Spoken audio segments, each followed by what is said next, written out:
What's up, guys? Hello. Back again. Got him back. Part 2.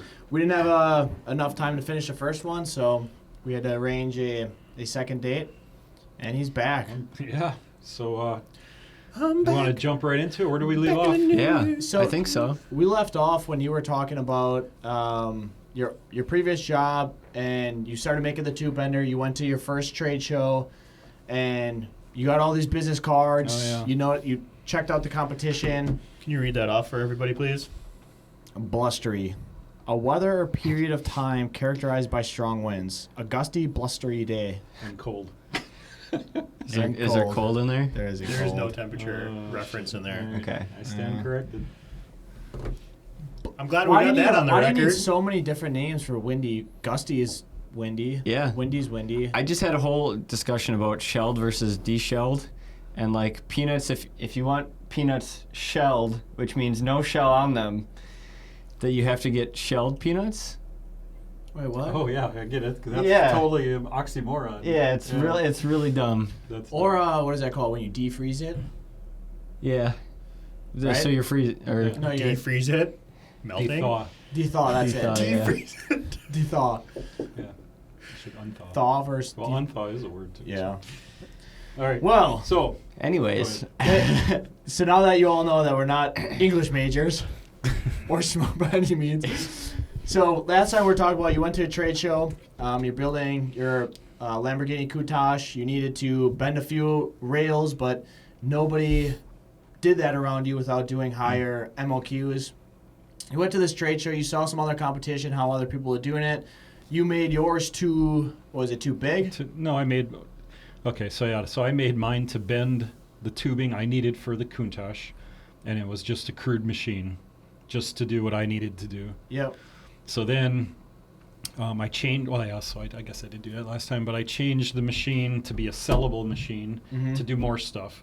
Went to the trade show, and then I was focusing on the racing industry and realized that they needed to bend 1 3/4 tubing, and I had my machine designed for 1.5 inch tubing. Yeah, that's it. Yeah. Yep. Oh, no, So- we left off. He had a box full of business cards, didn't know what to do. Okay, That's where we left that's off. where we You left got off. home, box full of business cards, Yeah, okay, excited so- as fuck, nervous. Yeah, okay. What's going through your head right now? All right, box full of business cards that come back. I didn't know what the hell to do with them. I didn't know how to sell anything, and that's still my weakness today. But I thought I could build machines pretty good. So what am I going to do with all this stuff? How am I going to sell it? So you had a product, you had interest. Right. Now Had a what? product and had interest. I believe I already quit my job. I don't remember exact details. I believe I quit my job. So now I was So really now you're screwed. fucking nervous. Now I'm screwed because I Yeah. have to figure out how to make money. I have a family, 2 kids at home. So you did have both of us at this time. Yeah, I did. So what's the time? What's the date? This on is 1998. 1998, you quit your job, you're married, you have Yep, 2 kids, and you're gun-ho about this new business. Right. So so I contacted Stefan, and he worked at Omega, the same company that I talked about earlier.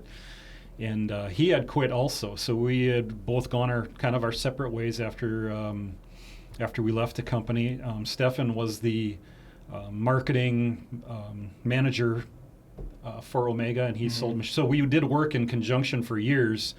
I was designing machines at the company. He was selling them. And that's how you guys met? Well, yeah, we worked together for, I don't even know. I worked there for 13 years. He went to college in between there somewhere, so we worked together for 10 years. Yeah. Wow. And he was, marketing. I was building machines, and, he saw the same stuff I saw, I believe, is that, the company wasn't going in the direction that was going to fulfill us. So Right. I left, he left. But we had a good working relationship, and, he was a go-getter. I knew he knew how to market and sell stuff, so I called him. I'm like, hey, I think I have a really good machine here. I'm started this business. I don't know what I'm doing. I have all this interest, and we talked a couple times. I think we met and discussed what we had, and I think he was intrigued by what was going on, and I think he wanted to do something on his own as well. Mm-hmm.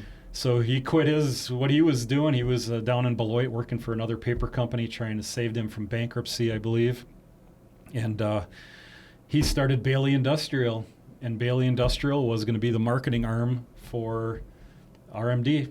So we had an agreement that him and I worked off of. I make machines, and he markets and sells and starts producing this stuff. But it wasn't all peaches and roses right out of the gate. Yeah. It took a long time. And this is where Mom comes in huge. Because I was making, how can you do that? Zero money, nothing. Yeah. So I had no sales. I was doing some machine shop work on the side just to Stay afloat. to stay afloat, to Yeah. have some money coming in. But Mom was working real estate, taking care of you two boys. She's working like a dog, Yeah. selling, houses and stuff. And that's what saved us. That's what kept us alive is Mom working her ass off Yeah. in those beginning. So by her working, it allowed me to kind of have the freedom and take a little of the worry away about trying to make money to feed you guys. Yeah. So what did the timeline look like from, so you got, you spoke with Stefan about this idea to Yeah. the point where you guys had a handshake deal and you're So- kind of off to the races, and like where it was your was- mind at in that time? Yeah, so I'm trying to think, because Bailey started in 99, I started in 98, and then there was a little lag there. So I think I worked, before he started selling machines for us, I was into it for probably a year, maybe 9 months to a year before Bailey, committed and started, going full force and trying to market our equipment. So I had, we'll call it 9 months. So it was like 9 months of no money. Mom's paying the bills, and I'm, trying to find my way. And I'm doing job shop work. So that was my, I'm a machinist too. So, I was able to take on some easy machining jobs and, do some machine work, and I was getting paid for that stuff. It was enough, like, or you just said, paying the bills and, Right. and keeping Keeping the lights on. the yeah. lights on, basically. But Yeah. on the other side is, my previous job, I was doing okay.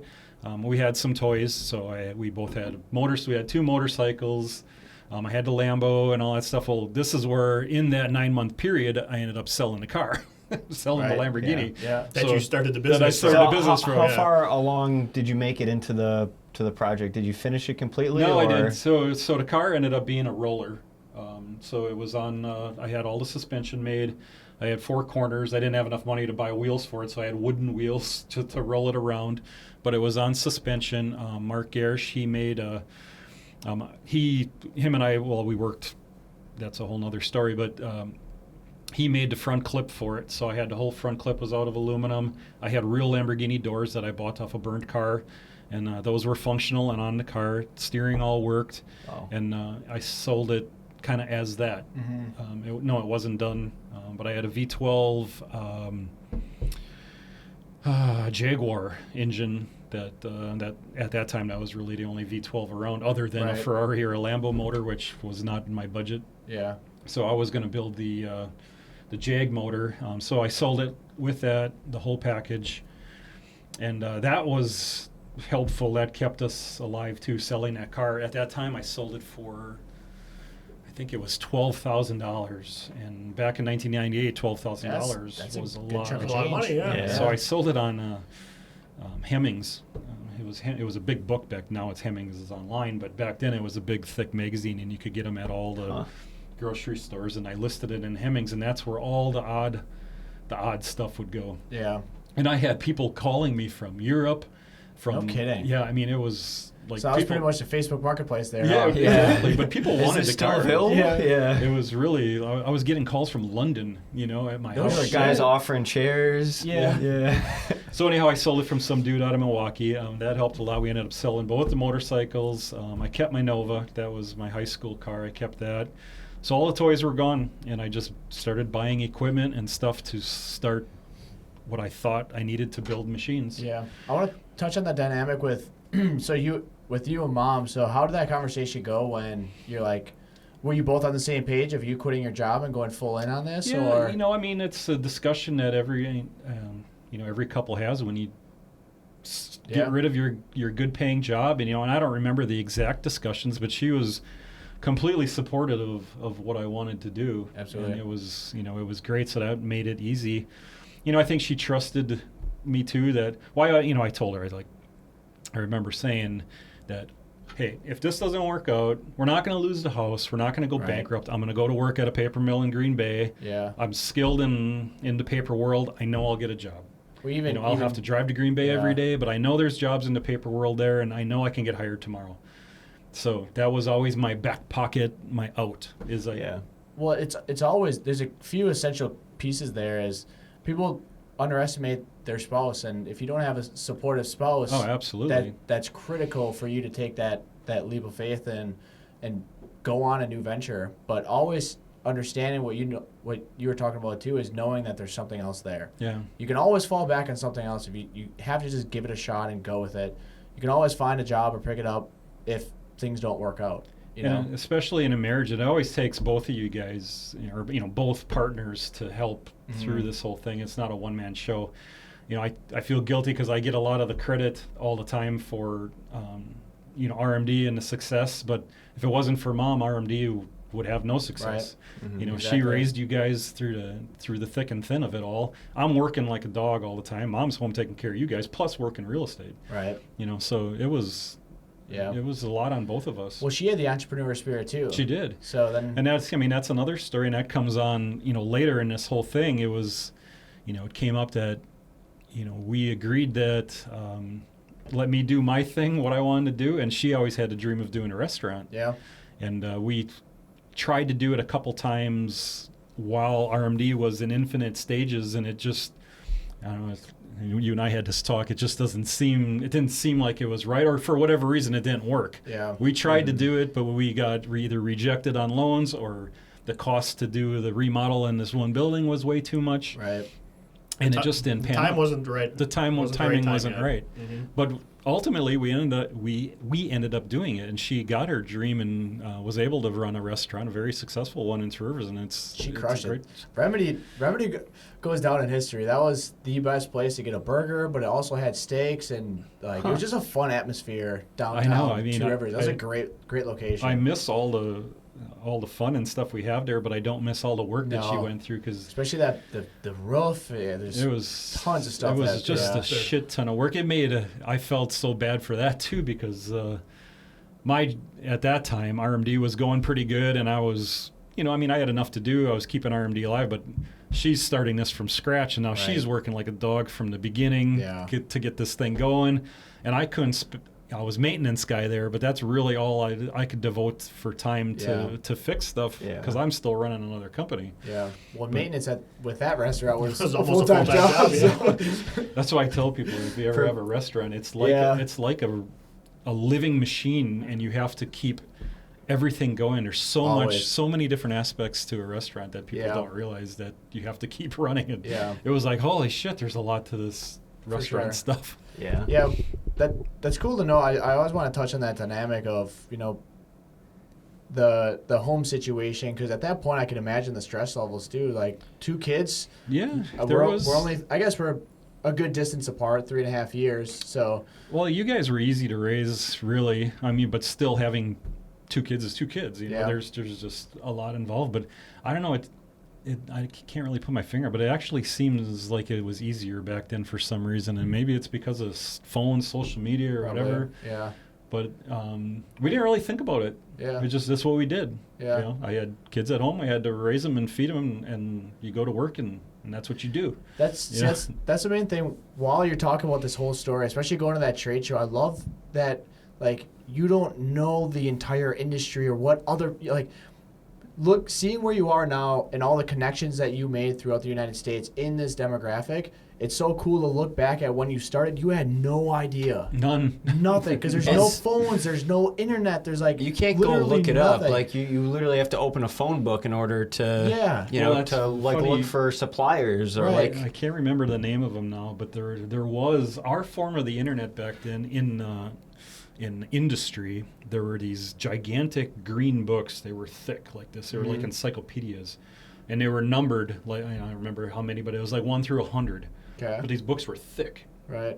and there was probably 500 pages in each one, and they were all alphabetically organized, Mhm. and companies would put their names in these books, and that's how you found companies. Interesting. If you wanted a company to do something, it was like you had to go Right. and Kinda like research a it in these company catalogs. dictionary. Kind of like a company dictionary, yeah. Yeah. I can't remember the name of Thomas Register. I think that's it, Thomas Register. Huh. But they were very helpful. Yeah. And if you were a company of anything, you were in the Thomas Register book. Yeah. But you had to know the name. But you had to know the name. That's the problem. Yeah, That's the problem, yeah. right? And I don't remember if Did they there have was a descriptions underneath them They at did, all? yeah. Like So that, you like got- it so was you like knew a it was a little ad. supplier. So or think of it like a a- Facebook Marketplace, but in a book.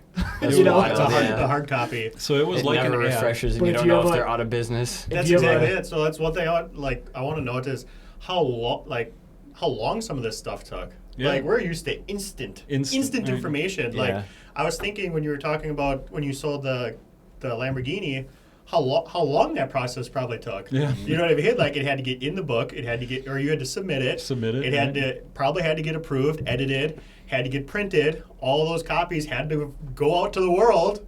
People had to get them, had to get the time to look at them, and then they call your home phone probably, right? Yeah, exactly, Because the you home have phone. cell Is it phones. weeks between posting the ad and hearing Oh, it was anything back? well, and the kicker behind it is there was no pictures. So, Oh my God. so it was just description. And when these people would call, I had multiple. I would go and have multiple copies of pictures made. Yeah. And then when people would inquire, I would mail them pictures No. in the freaking See, snail now mail. Facebook I Marketplace, know, you it's get instant. That's It's wild. instantaneous. you buy or you bought that ship box for $1,000. You flipped yes. it in a Not less e- than 24 hours. Yes. And somebody comes and buys it for $2,000. Literally, Yeah. literally like That's 18 insane. hours. And it takes you weeks, if not months, to sell it. Yeah, I don't even know how long it took, Lamborghini, but it's- it was probably. But even just months. finding a business, like Yeah. think about, Dane, if we're trying to find a new vendor, Dude, how long that process would take. Like, it is, and you have. There was no other means. Right. Yeah. It's Well, just- and it's- even today it can be long, right? Like when It's- your it when your still can be, options yeah. like are slim, and you're trying to look outside of that bubble to find who's new, who's still in the area. Like right, those options become like difficult sometimes just to right. like to find people, Right. which it sounds ridiculous. But then imagine doing that out of an almanac, out of a paper book where the company exists. They just haven't updated Right. the book yet. Yeah, Right. like Yeah, and I they think would. it really shows how spoiled we are. It is. Without a Yeah. doubt, Like, yeah. just totally It's- spoiled with this thing. Yeah, Like the- it's They're a curse. it's almost not fair. They're a curse and a blessing all at the same time. If you know how to Yeah. use it, though, I think Right. if you know how to use it and you have a good head on your shoulders, that can be the most powerful tool Good. to take advantage of. Yeah. or it Yeah. can Like- be the biggest waste of Or time. it could be, exactly, it It could depends ruin on your how life. you use it. Yeah. You know, if you But get in caught in the some cases, wormhole yeah. and start going, yeah. But like- just think of that, like, let's put it on perspective here. We could run a Facebook ad today, and we'll know by tomorrow how it's performing, where if we put an ad in that book, we wouldn't know till months. We would have known months. So Yeah. look Yeah. at how quickly you can scale and understand what's working and what isn't and pivot from there. Right. It's insane how quickly you I can know, maneuver it's- through today's it's- industry it's versus It's a what it huge. used to It's be. a huge advantage. Even is. from when I started, there was no internet. For real, it was very, it Yeah. was dial-up where you hear the Infancy ding. stage, Yeah, yeah. noises, I still Yeah. remember, yeah. the pinging or Yeah. whatever it was. That's Right. how our internet was. Yeah. It was, and there was nothing on But it. it wasn't because- used for marketing like that. No, like it not- was no, just it's so just- new at the time. Like Yeah, it was. I don't even know what they did with it. Well, before you dive deeper into it, one last thing on this is, so when you're starting RMD, what was your driving force behind it?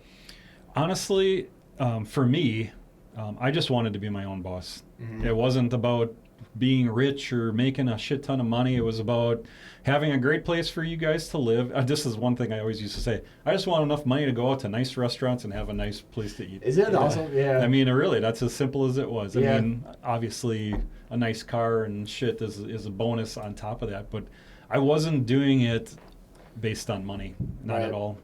Yeah. I was doing it to be my own boss. Yeah. So you wanted I wanted freedom. freedom. That's what it was. It was freedom. Mhm. My boss was fine and all that, but I just wanted freedom. I wanted to be able to set my own destiny and do my own thing and do it the way I wanted to steer do your it. own Steer ship. my own ship. That mindset's good when you have the work ethic behind it. Yeah. Where I feel, especially today with these phones, is everybody promotes this. I want to be my own boss and do this freedom stuff, and then they work half as hard as they used to when they actually had a job. Yeah. And it's like you're kind of going They against the spend- grain there. There's, you're not really doing it right. If you want to be your own boss, you better work your ass off to get to that next point. Well, what I realized really quick when you're being your own boss, it's like, oh, great, I'm my own boss, but I'm like, holy fuck, I got to work my ass off Yeah. now. Even harder. Yeah. So Right. I worked way harder when I was my own Oh, boss for than sure. I did. Oh yeah, For anybody else, For yeah. anybody else. See, and I find, so I did freelance for a while. I actually find that I work better underneath somebody. Like when, like somebody like Alex is like expecting something, I almost have like an obligation, and I find it easier to work for somebody else who's like waiting on Something's me. pushing you. Well, Yeah. that's the same in business. Is like when you get those first orders, you're working to produce those orders. Yeah. It's then kind when of you- the same thing, but it's not a tangible person. It's an order. But then Yep. you also see the bank account and you're working Yeah. to get Yeah. some money in that thing. 'Cause Yeah. Exactly. She's getting dry. So speaking of starting off, how long did it take before you were able to sell a couple machines? Was there a working Yeah. prototype or something Okay, that was? so when Stefan came on board, we looked at the machines and we made 4. I think I told you last time, but we realized that in order to capture this market, the machine had to be bigger or stronger to bend the race car Bigger tubing. tubing, yeah. So So it wasn't shearing off the bolt heads. yeah, well, I that remember didn't that make one. the podcast last time. We talked about Yeah, that. you gotta tell. Yeah. Okay, so this Talk is that real quick. this is before Stefan came on board. Is I designed a machine to bend the 1 3/4 race car tubing, and I did another trade show in this one was in Daytona, and I don't remember the name. It was some racing expo again. So I go to Daytona. I basically took the machine I had and I just scaled it up a little bit, just enough to do the 1 3/4. So at that time, I had my dad working for me. I didn't have a CNC machine to make the die, so we ended up having to make the die in 2 pieces and bolt it together. And it's hard to explain, but it worked. And I did a test bend at home, threw it in the trailer, boom, off to Daytona. So I get to Daytona, and this story still haunts me, but it's funny all at the same time. So we're at the trade show, and Dale Jr. He was very popular at that time. It was, and he's in a booth right next to me. You know, not Dale Earnhardt Jr.? Dale Earnhart Jr. No yeah. shit. Mhm. That's and, awesome. Wow. and there's a big line of people because he always signing autographs and shit. But anyhow, there's the So whole. this was an old man Earnhardt. This was no, this is a kid. This is a kid. Yeah. Okay. I don't. The old man was still alive yet. He was still alive at that time. Mhm. Okay. I never seen him though. But anyhow, I'm demoing the machine, and I can't remember who was in the booth with me. Somebody was with me, but I don't remember Was who. it your brother? Wasn't it? No, Shane? it wasn't my brother. That was a different trade show.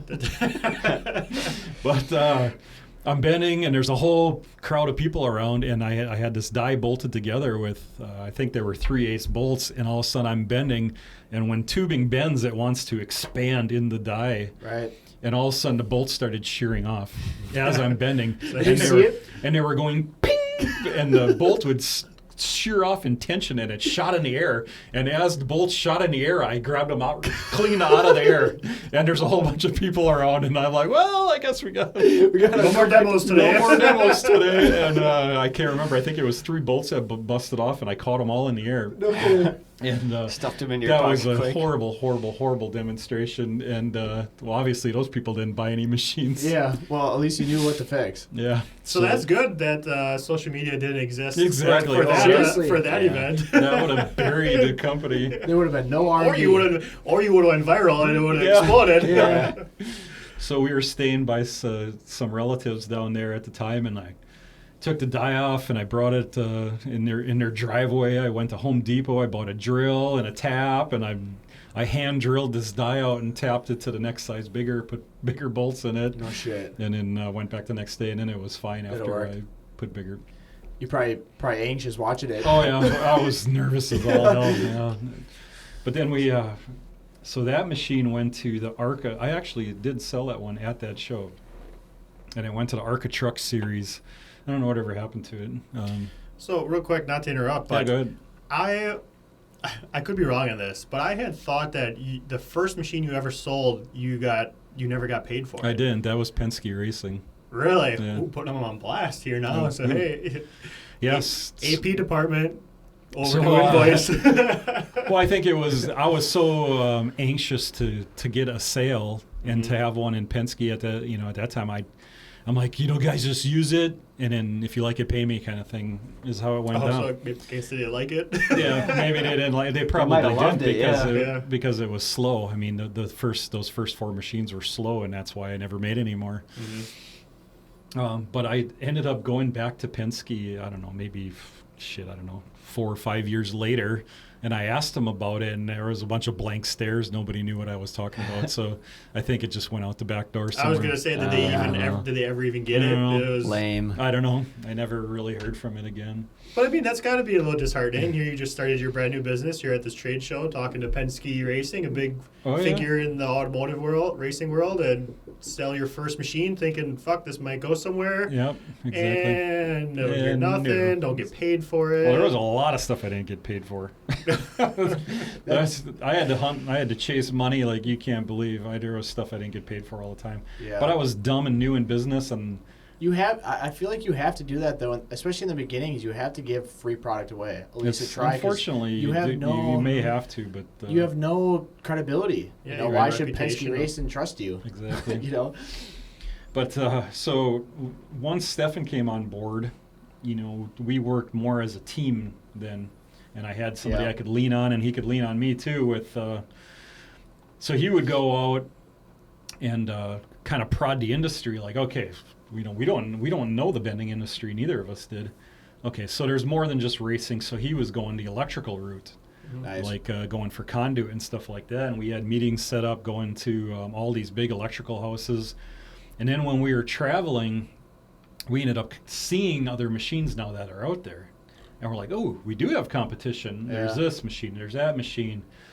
And then I kind of took the direction they were going. I'm like, okay, this is kind of what the market wants. Right. So then I designed another new machine, and that was kind of our core base machine that we stuck with for years. Nice. And that was an electric gearbox-driven machine.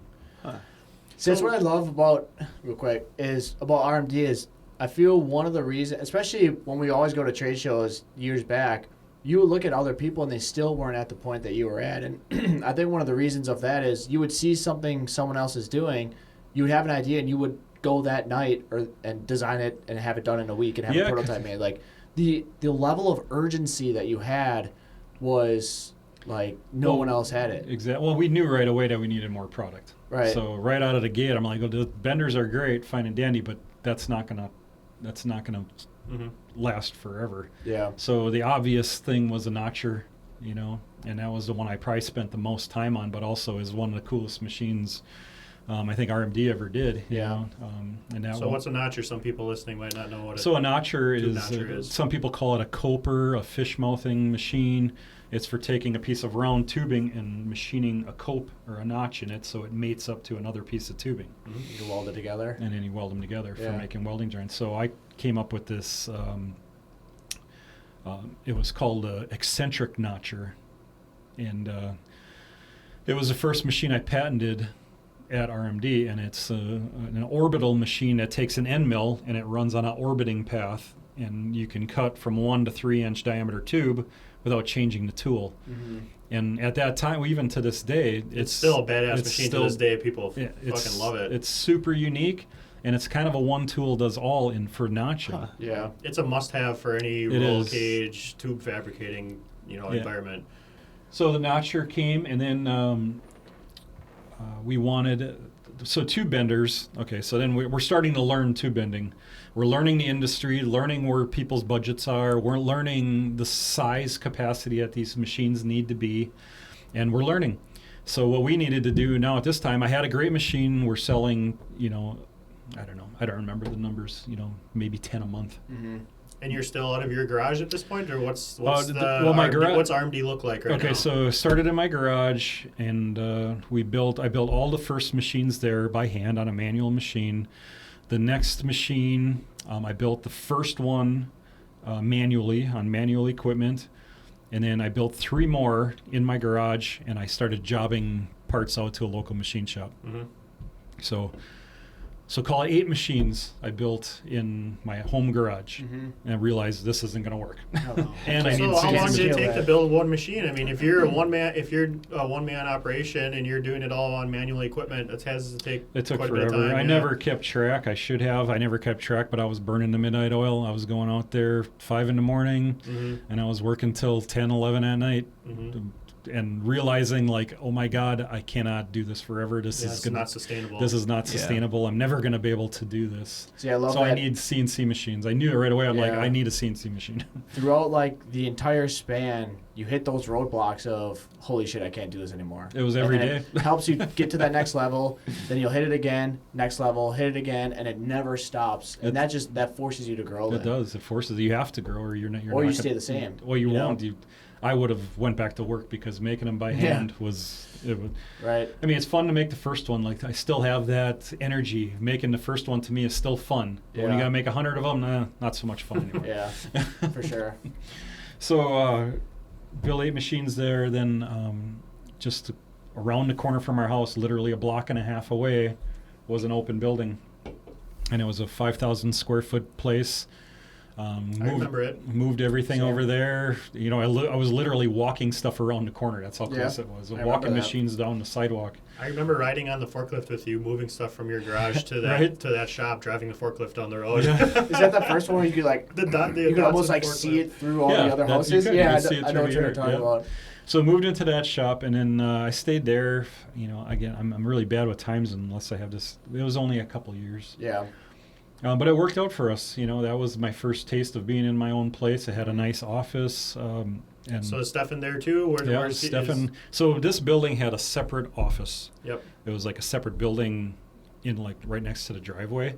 And it was freshly remodeled, and there was 2 offices in there and a bathroom, and it was really nice. So Perfect. Yeah. that was my office was one part. Stefan's office was the other part. Mm-hmm.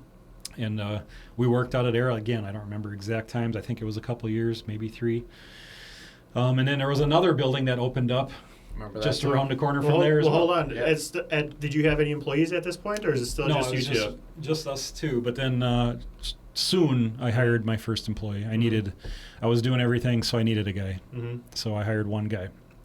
Talk about that process a little bit. How did you, being a new company, fresh out of the gate? Yeah, I'm curious to know what they did as well. How did you find this person? So it was Like, word of how'd that mouth. look So like? I actually, Danny Duber, Mhm. he was working with them, I believe, if I'm not mistaken. He was working with them at Miro, Mhm. and he was looking to get out of Miro. You So know, it was word of mouth. word of mouth, friend of a friend. He came by, and I told him, I says, I'm new, I can't pay you shit. You know, we're looking to grow. You stick with me, and I'll take you with me. Yeah. That's kind of how I phrased it. Yeah. And he's like, well, he hated what he was doing, and he Right. wanted to do something different. He came in, and you know, I think he loved it.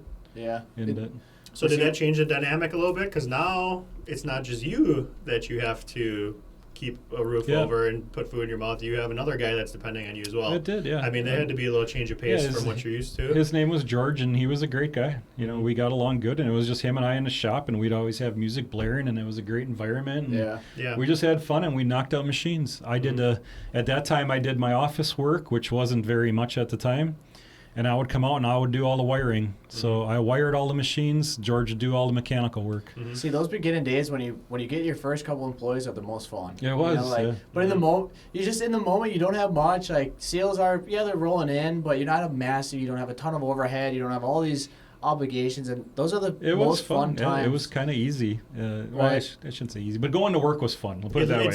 It looks easy now, Yeah. looking back at it, right? But at the time, it was probably a little stressful. I would Yeah, it think. was. I mean, there was always stress involved, but going to work was fun. Yeah. You know, like Which I is couldn't. what you were looking for, I right? couldn't wait to get up to go to work. Love you it. know, I always. Yeah. I enjoyed what I was doing. Right. Then I bought a CNC machine, still at that first building, and I went from doing electrical work to running the CNC machine to making parts. You know. And I was like, holy shit, now I'm back to, I can't do all this again. You need another person. Now I need another person. Yep.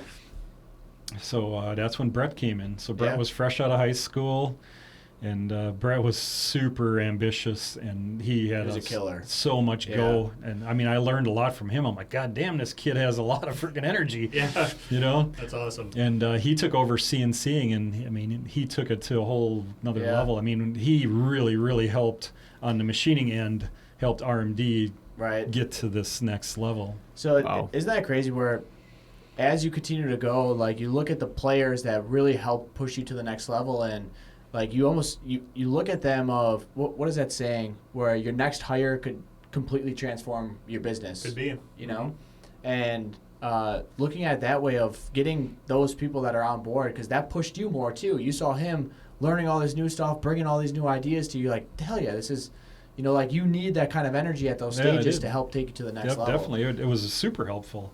And then now we had some go to us, and we could feel it. I had kind of all my bases covered.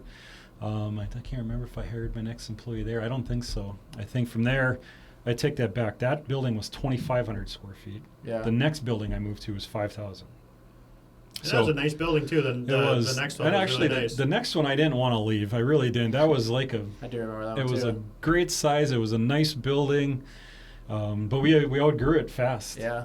So we went to the 5,000 square foot building, and that's when I hired Greg, another employee. Yep. And so what I have, that's it. So I think I stayed there with that So amount of. when you say you outgrew it quick, how fast is quick? A year, Another 2 years? Yeah. Okay. A year or two. I mean, 2 years in the business world is pretty fast. Yeah, I it feel is. Yeah, I think it was 2 years. So at this point, I just want to touch on the dynamic with you and Bailey. So Mhm. Bailey is placing POs to you. They are. Correct?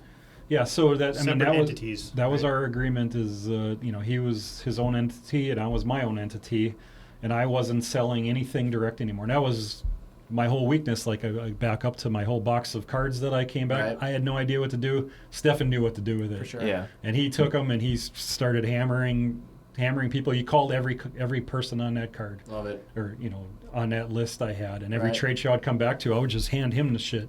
I'm like, here you go, let's Yeah. go, and he was getting sales.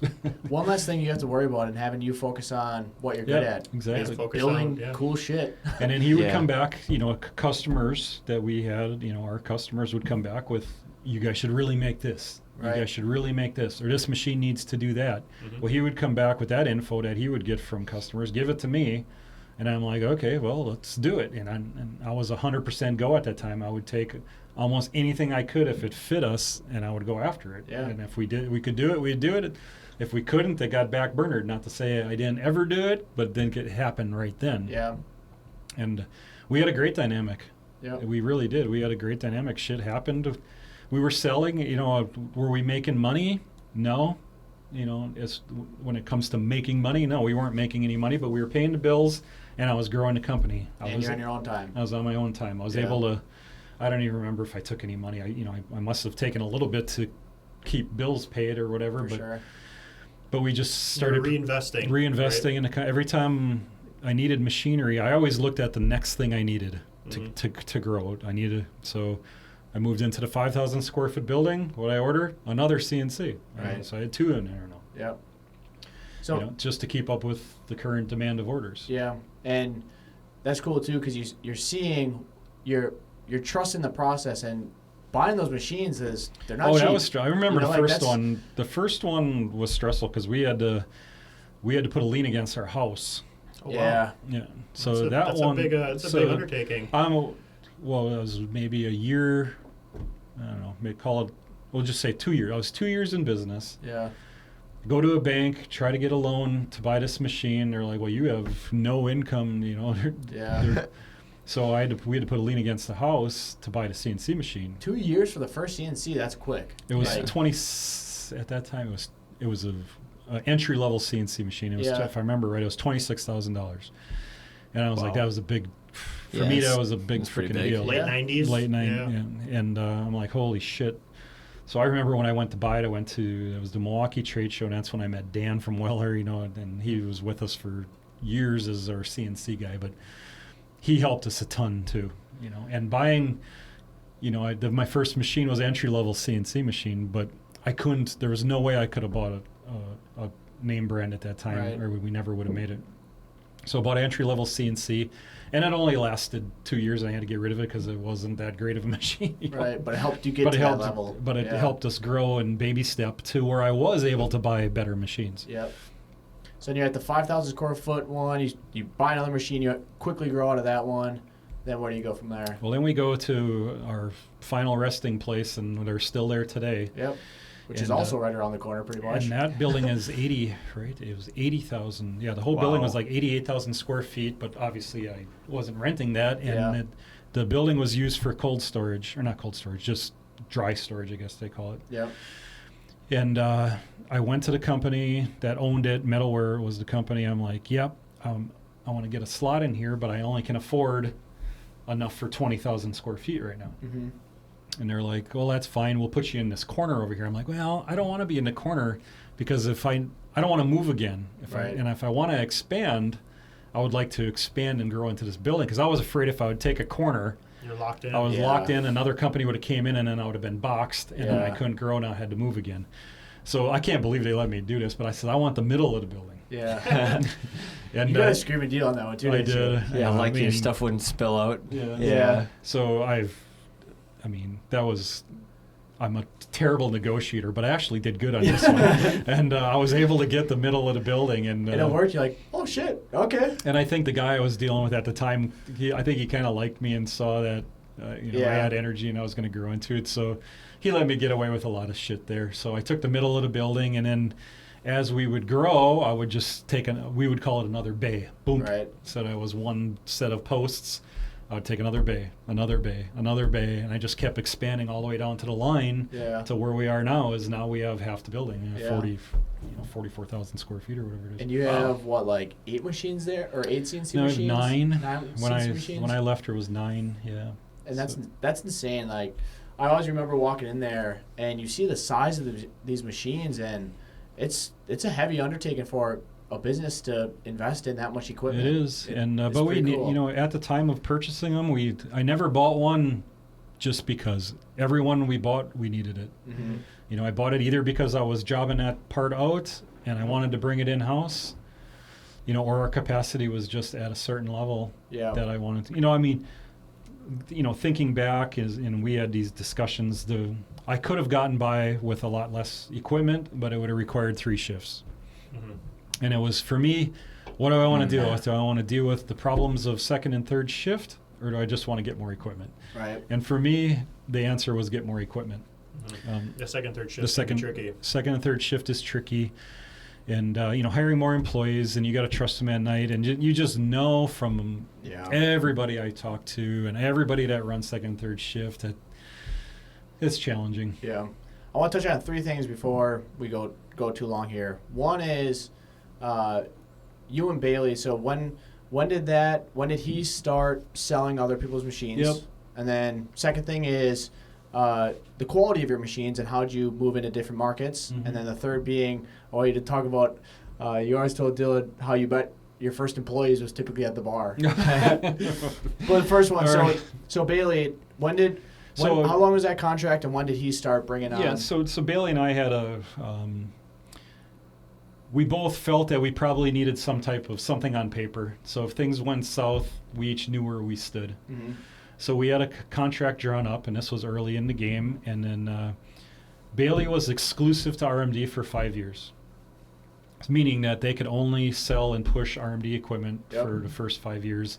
And that was my understanding that somebody else wasn't going to come in and take all of Bailey's marketing energy, and I was going to get left in the dust. Mm-hmm. So it worked out for us. So it was a 5-year agreement, and it was automatically renewing if they hit certain benchmarks. Nice. And there was never a question. He always killed it and sold way more than the contract needed to keep the contract automatically renewing. Yeah. I love the dynamic you guys have there. Like, you're the behind the scenes, the brain, the engineer behind all these products. You build them to the highest spec, and then you have that sales side that he's dominant on selling. It did. Our formula worked out really good. That's it really awesome. did. I love that. I think we were both at that time, probably not at the height of our game, but we had that drive where we wanted to push to be at the height of our game. Right. And he was able to drive his angle without dealing about manufacturing, and I drove my angle without having to deal about marketing. Yeah. So that alone, not having to deal with that, can accelerate your 2 vectors. I think it did tremendously, right? Yeah, I think it totally did. You don't have to worry about marketing, so let's just absolutely fucking hammer manufacturing. He doesn't have to worry about manufacturing. Let's just absolutely fucking hammer marketing. Right. Now you guys can grow exponentially. I think that's what happened. Mm-hmm. Yeah. So then as the 5-year thing came up, he had actually said that he was possibly going to be selling toilet tissue machines because there's such huge money in that. that, it would be Yeah. my stuff here, but he might sell toilet wrapping equipment under the Bailey brand also, Right. because there's, like I told you, huge money in that.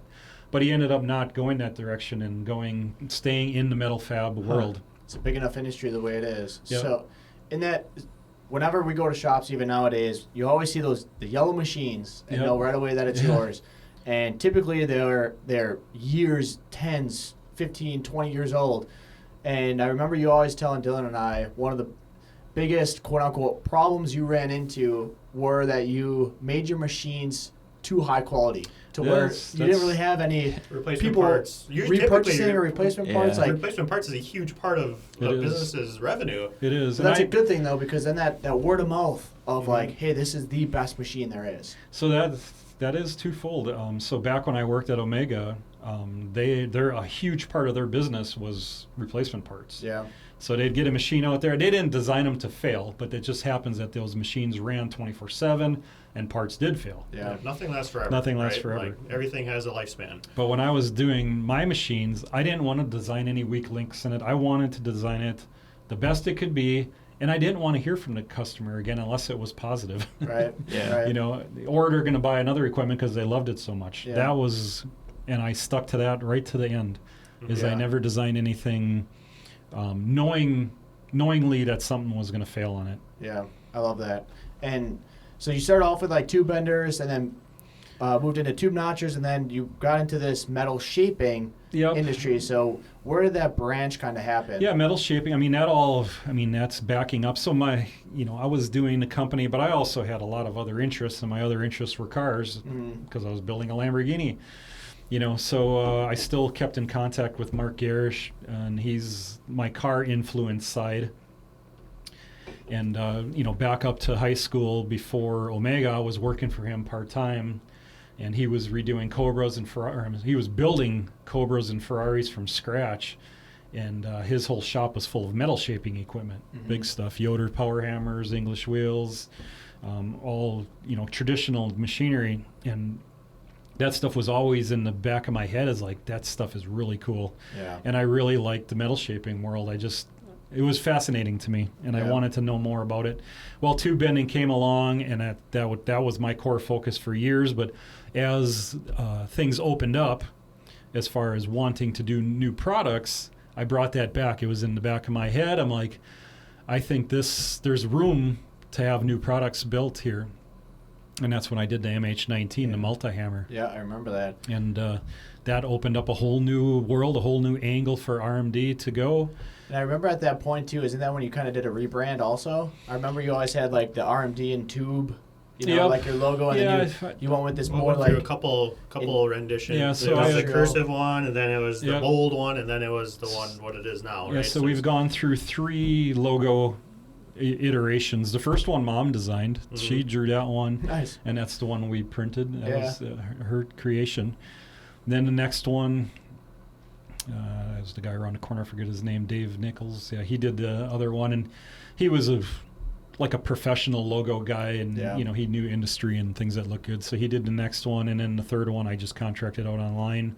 I just wanted a new. Yeah. It was time that You got to refresh it every now and then. Yeah. I felt that we needed some new life in the logo world. Yeah. I love that. But even the colors of the machines changed too, right? They were Yeah. blue, then they were When I first, or they were red, Yeah. then blue, and then black. A few black ones, and then it ended up sticking with Caterpillar yellow. yeah, so we started red, and then I realized that there was The competition was there was red. competition was red, and then we did blue, and then there was another competition that was blue that I didn't know about, and I'm like, shit, we got to do What other something. colors are there? So we were looking for a color, and this was I don't remember the year, but I was designing a more affordable bender, and this was a hydraulic version. So there was all kinds of different angles that all happened at the same time. So there might be controversy on if this is exactly why, but so the first hydraulic machine I built, I put on hydraulic cylinders from Prince, and their primary customer was Caterpillar. So I bought stock cylinders that were used on Caterpillar machinery. They came in, and I'm like, hey, that color's kind of Yeah. cool. But at the same time, we were also doing TV shows and stuff. Right. And I'm like, boy, if we just put a machine out there, they might confuse us for the competition. They might not see it in the background. I'm like, I think we should go with this yellow color. Stefan and I remember we had meetings. I don't remember the exact details, but we're like, that's it. Let's go with yellow. The yellow sticks out. It'll stand out. And Seriously, there's a reason it stands out. Exactly. Yeah. That was another thing, is we all at that time felt the Caterpillar yellow meant industrial strength quality. Go for it.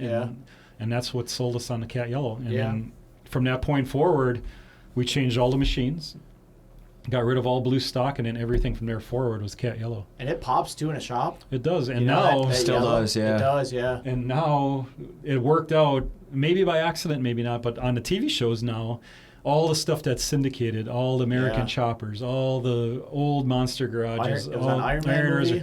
Yep, Iron Man movie. You look Yeah. back in the background, if you're not, you don't have to have a trained eye to see the machines now. Right. You can just look and see the yellow ones, and bam, oh, there it is. Bam, Yep. there it is. Bam, there it is. Yeah. So it actually worked out to our benefit in the end that the yellow stands out. So I guess, sorry, one last thing too Yep. is I want to touch on all the cool shit that you did. So you're on like Monster Garage, working with Jesse James. You did some pretty cool stuff. I did. Like, Yeah. Where did that all go? Yeah, so Monster Garage came about. I was a huge fan of the show, first off, and that was kind of right in the heart of our growth. Yeah. So this is like early 2000s, or like 2002, 2005? 2002-ish. So that's right about It's- when all those TV shows on History and Discovery Channel, Yeah, like exactly.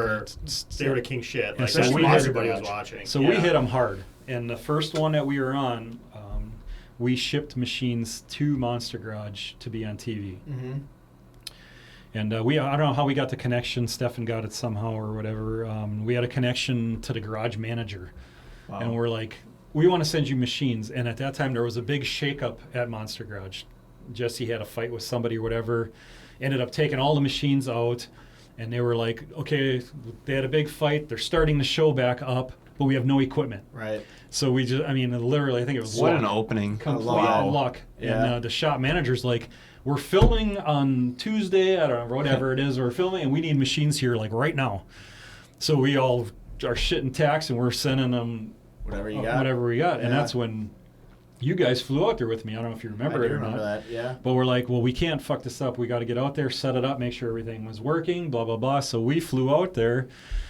So I said the first day I'll go set shit up, and I'm like, if I can get you guys in, I will, So, Yeah. like I said, the show was hot at the time. Yeah. And so I set the machines up. The next day, the garage manager was cool. He says, yeah, bring your kids by, no big deal. And that's where I got pictures of all you I guys. remember going there. Yeah, They got some all of the their equipment. really early builds. Yep.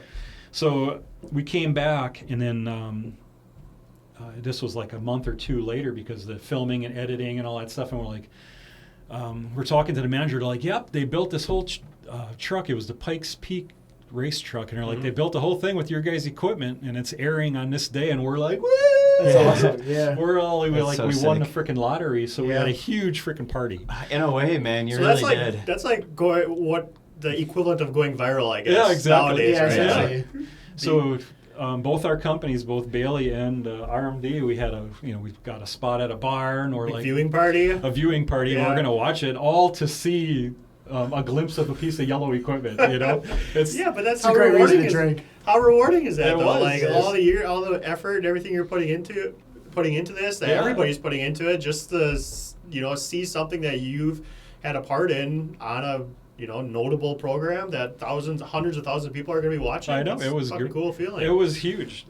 It was huge for us. It was like, oh my god, our shit is gonna be on TV. Yeah. And so we go to the viewing party and we're watching, and there was maybe a 4-second glimpse of the machine being used, but we thought that we just won the Super Bowl. Absolutely, that's You know, awesome. so- I think of that video that everything goes around now where like there's that bar and there's that big screen Yeah.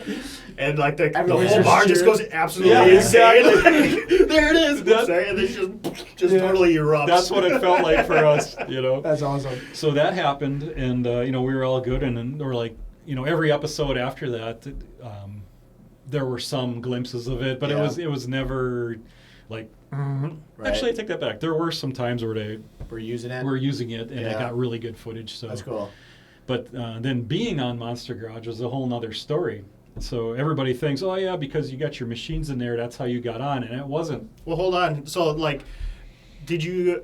Then you guys hit TV really hard. We did, right? and Because then it after was- that, then it was American Chopper, and it was all Any- these other different TV shows that you tried to get on. Because like at the time there was no internet still, right? Right. No, Well, there there was, was. but it wasn't nearly to the extent No. what it is right now. There So was no like the phone best calls. way to get your shit out there was TV. on one of these TV shows. It was for sure, and these TV shows were very popular. Yeah. Like American Chopper was Insane. bigger than Yeah, bigger than Monster Garage, so we were hitting them hard. Mhm. And so I did the same thing. I went out to American Chopper. We set up a bunch of machinery, got that, and that stuff. I still see it being used Yeah. in syndication. Every show, there was a show called Big. That was in California. Yeah. I went out to that one and set that equipment up. I feel like I'm missing a big one here.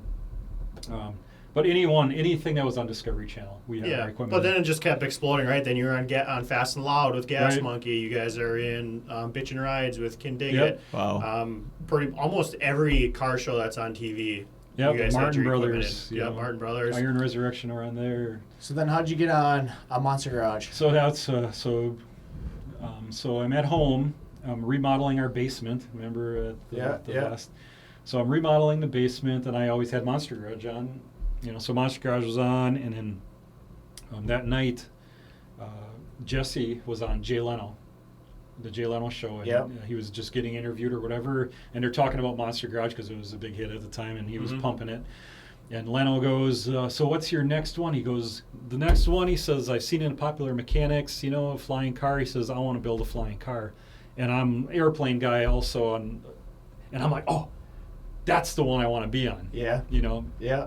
So like you said, internet was very new, so the next day I'm online, I'm trying to figure out how to get on this damn show. And Yeah. they had a thing where you had to fill out a questionnaire, give an interview, and then you had to make a video. You had Yeah. to sell yourself with a video. This is VHS tape. So you had to mail in a I had to tape? mail a VHS tape. That's funny. So I don't remember who filmed it. Somebody filmed me in the so I went to my shop and I just but I the first time I remember ever you tried to, filming it, though, I to feel. sell myself. And didn't we make funny videos on the bar stools? Yeah, we did. Yeah, I do. Yeah. I remember. Yeah, so we filmed all kinds of just Yep. every goofy contraption that. and try to showcase talent that I'm capable of doing this. And Yep. then I remember doing a bunch. I didn't have my Nova yet. I did a bunch of donuts out in the parking lot. So I sent it in, and we were at Eagle the River. Eagle River at the Snowmobile. snowmobile races. Yeah. And I got a phone call. This is like January. I don't know. It was cold out. I remember it was 0 out. And I got a call and it said California, flip phone, or whatever. I go outside and I remember it was like 2 below out.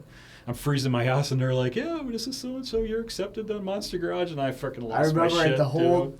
So isn't that crazy? So what is this? 2002 or 2003? Well, that was 2004. when I got 2004, and accepted. you still get reception Or better fine, than you do 2000. now. Yeah. Yeah, In Eagle River. That is absolutely that true. work? That's way too Yeah. funny. Well, I know this thing had a pull-out antenna. Because now you'd be missing that call. Yeah. If you're at Eagle River, Right. you would not be getting that call. So there's a handful of people in the bar, so you don't worry. So Oh yeah, there's no way. So I got accepted, and obviously that was a big party night that Oh, night. yeah. I got I torn remember. up. Came back, flew out to, they got it all set up. It was that spring in April or whatever, so it was 2005. Then I flew out, did the episode, and ours was such a monumental task that we had 10 people, but it still Mhm. was only 5 days. Yeah. And That's people pretty going, incredible. that's one thing I'll give Jesse a lot of credit for, is all the other shows are edited and they stage things and you got to say this, and there was Yeah. none. I love Nothing at that, all. yeah. It was It's authentic. 100% core raw, and whatever happened. He just There was always no, has that much drama. yeah, there was no staging. No staging it? No Yeah. staging, nothing. It was awesome though. It was cool. it was That's definitely really the cool. feather in the cap, one Oh, of the highlights of absolutely. my career. And Well, you built relationships with a lot of I cool did, guys there too. yeah. Like I mean, Smitty. That's when you met Smitty. no, Smitty was Oh, on no? Biker Build Off. Oh, that's it. Yeah. Yeah. So Smitty and I That's didn't know right. each other at that time. But yeah, then me and Jesse, we were friends at that point, I met him one time before that when I set the machines up, but it was just a, hey, how you doing kind of thing, and he didn't know me from Adam. And then when I did the show, we talked a lot more. We got to know each other a little better, and then we kind of became friends after that. So then as the years went on, I went to a lot of his no-love parties, and I Yeah. was into choppers at the time. Right. And we became friends. We shared stuff that we were working on, stuff that we were building. I shared the airplane I was working on. He found it intriguing, Yeah. And we you kinda built, hit it I off. mean, you built 2 West Coast choppers. I built 2 bikes Yeah. with his parts. Yep. Mhm. Wow. And went to a lot of his events, and we hit it off. We were friends, so we became first name basis, texting back and forth and things like that. And then this biker build-off came up. Well, biker build-offs were happening, okay, and then there was a big grand finale that he was doing a bike against the Tuttles. Against Gas Monkey. Mm-hmm. And then he called me out of the blue and he asked me if I wanted to be on the build. That's awesome. I'm like, fuck, hell yeah, let's go. So we went down, and the bike we did was the Scorpion bike. Yep. And it was against the Tuttles that built the Trek. It was like a tank. Yep. And then the other brother, or not brother, his son, what the hell was that one? I don't remember what it was. Yeah. Some stretched out chopper thingy. Yeah. But we did the bike build, and that was great. That was a lot of fun also, But it seems like everything, at all the shows that I do, they only air the one time, and that's it. Yeah. Like the flying car. Nobody's ever, rarely And that's probably one of the coolest builds that they did. Rarely do I find somebody that's seen it, because it only aired the one time, and then Monster Garage got into a big battle with Discovery. Yeah. But I think it was a 2-parter too. It was a 2-parter, Yeah. and it kind of got kicked off the air, but they never play that one on syndication, on replays. Huh. And the biker build-off thing too, I don't know if it's Jesse's abrasiveness or whatever that they. Well, one thing with him, you gotta give him props, is he's authentic. And He is authentic. Even on yes. Instagram, he doesn't give a shit what you think about him. No, not a. He'll say what is on his mind, and you have to appreciate that. Yeah, he's in a position where he doesn't need to impress anybody, or he can do whatever the fuck he wants. Yeah. And good for him. Yeah. Which is what everybody's going for. Right. I want to do whatever the fuck I want. Yeah, So kudos to him. I want to do fuck you stuff too. Whatever it is. Yeah. Yeah, fuck you, I don't care. So then, to wrap this one up, you ended up exiting. What was it? Yeah, so three and a half years ago? life changes, and there was an opportunity to sell the company. And after a lot of discussions and deep-hearted talks with Tracy, we decided at this point in our life it's probably a good thing to give a try. So that was 25 years. So that's 1998 you started. And I sold R&D, it. I you sold sold it in 2018? 2018. Yeah. Yeah. Wow. So that's a pretty good stretch. About So 20 20 years. Mm-hmm. So then we decided to sell, and I stayed in for, I think it was 3 years after that. I worked semi part-time-ish. Mm-hmm. And then it was time to, then I sold to Bailey, and then Bailey sold to JPW, and then that's when I knew it was time to go. Yeah. Uh, Yeah. So I'm out, and then, then your story starts. Yeah. Well, now you're working more than you were before. Yeah. No, this is all so much fun, though. This is super exciting for me, watching this thing grow, and how talented you all are, and are taking this thing to another level, and like, compared to what I did in lightning speed and lightning growth, and just We just talked about a it. lot to the internet, Yeah. and social media, and how huge of an advantage that is, and such a useful tool that we have nowadays to use. I mean, look, so it took you 20 years, right to grow your business to It what did. it was. I'm not throwing shade at you at all. No, I did. But like that just shows like how much times have changed. It has. Yeah. Right? Like you could have absolutely done it too if you would have had the resources then. Look at it this way: is we have your work ethic, but we just have the internet. Yeah. So You know what I'm saying? Yeah, Chris, do you think that like growing up, watching you build your business, do you think that has sort of contributed to where we are today towards their I think it business helped, intuitiveness, I think it or helped. I don't know, Dana, you good paper shredder yet or no? I knew that was gonna come up. Damn it, we almost ended it. I thought we had it. Dan, you want to tell us about your fuck. first job at Dan's company, RMD? No. I didn't like shredding paper, Sam. I was a paper shredder for Yeah. a day. Didn't last. I remember walking into your office. I'm like, "Where'd Dave go?" Oh, he quit already. He made it I wanted to be paper my own stacks boss. are You know all what I mean? 3 hours. This isn't for me. But you're sick of the scissors, yeah. You guys probably Oh, don't it remember. was even an electric paper That was an shredder. electric paper shredder. No, but to touch on your question, like a lot of our drive comes from seeing that it's doable. And, you know, we have 2 great role models and 2 parents that are completely on board with what we're doing. And that's a massive advantage also, is not only your spouse, but your parents also. And there's a lot of family dynamic that goes into running a business that a lot of times some people don't have that family support. And we're extremely grateful for that support that you guys have, because I know a lot of people that were business owners that didn't have that support from their parents. And It makes it a lot more. It makes it a does. lot tougher. And It stretches like it out longer. the most fun is like taking these trips with you and just like I have a great time, having too. like you're like our best friend. Oh, And exactly. Going You on guys these are my trips best is friend. it's the most fun ever. Like that California trip, you just fit It's in a hoot, with all yeah. of us, and it's just It a seriously blast. is. you know? It's a blast. We can all just kind of get together and pick Yeah. on Alex. It's not even here. We get to Not do even it. here, we can still pick on him. I love razzing that guy. He knows I love him too. Oh yeah, he loves it. But yeah, you and Mom are the most supportive. You both are entrepreneurs. You both are hustlers, and you're here almost every day. Mom still comes in quite a bit as well. But just the support that you guys have and pushing us to the it's next awesome. level is awesome. Yeah, I appreciate it. It's great. Yeah. I'm just like I say, I couldn't be more proud watching what you guys are doing and where it's going. Well, It's we- exciting and fun and great. And Yeah. I've always like, maybe take it easy a little bit. I'm trying to be the responsible dad, making sure you don't go too far. But Oh, you mean Vyper Do Fest? energy drink. Oh, yeah, too much? you mean Vyper Fest? Like, you guys sure you really want to go this big? You sure you want to do an energy drink? Yeah. You Well, sure you wanna speaking do of that? which, Dane, why don't you give us a But little... hold on, real quick, Yeah. before he ends. What is the one piece of advice that you would give anybody considering starting their own business or taking a leap of your own, looking for that freedom that you were looking for? Give them the best piece of single advice that you think would help them out. Well, nobody's going to give you anything. That's one. One is you have to earn. You You have have to to work almost. your fucking dick off to You get it. almost have to. Well, you If do. you got You one. have to. I guess I went weird really You fast. have to earn. You have to earn every penny.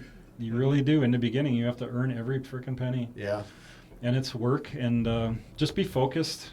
Try not to deviate. Pick something and follow it to its end. Yeah. That's one thing I love about you too, is you work your ass off, but you know how to have fun too. Yeah. And I think you Yeah. have to have that dynamic in order to be happy. You Because do. otherwise, if Well, that's the other thing. I mean, back You know- up. I mean, you have to love what you're doing. So Yeah. if you're Yeah. doing something just to make money and you hate it, It ain't but gonna work. It's not gonna It's work. not going to work. In my opinion, it's not going to work. You have to love what you're doing. Yeah, And well, that's- no, it won't work because you Yeah. need to have the passion, Yeah. right? If you don't love what you're doing, you don't have the passion there, and if you don't have passion, it's not gonna fucking work. Yeah. Yeah, just I mean, not. it's the old saying, if you love what you do, you never work a day in your life. Yeah.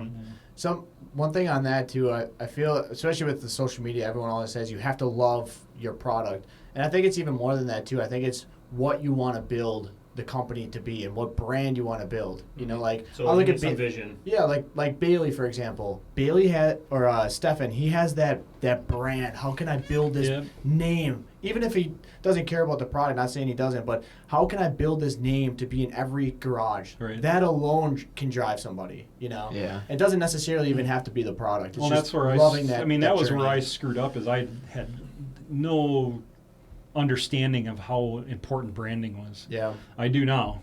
Now I understand, and now that's why Brand and the brand Vyper- recognition is the everything. Vyper name, when we created that and all that stuff, that was all done strategically Mhm. for a reason, and now it's proving that it's working, Yeah. that it showed. Right. And, Yeah. Yeah. Really loved having you on. Appreciate everything that you do yeah, for no us. problem. Let's do it again. Yeah. And Sounds good to honestly, me. we wouldn't be where we are right now if it wasn't for you. I can't Honestly. wait for the next one. We should We'll, do this. we'll do an after hours one where we'll Drink some beer, drink just some beer and talk pick it on talk Alex. some stories and Yeah, let's do Once one we get with through do some Vyper fun Fest, stories. yeah. Yeah. Let's do one and talk about Vyper Fest. That would be good. Actually, after after the math?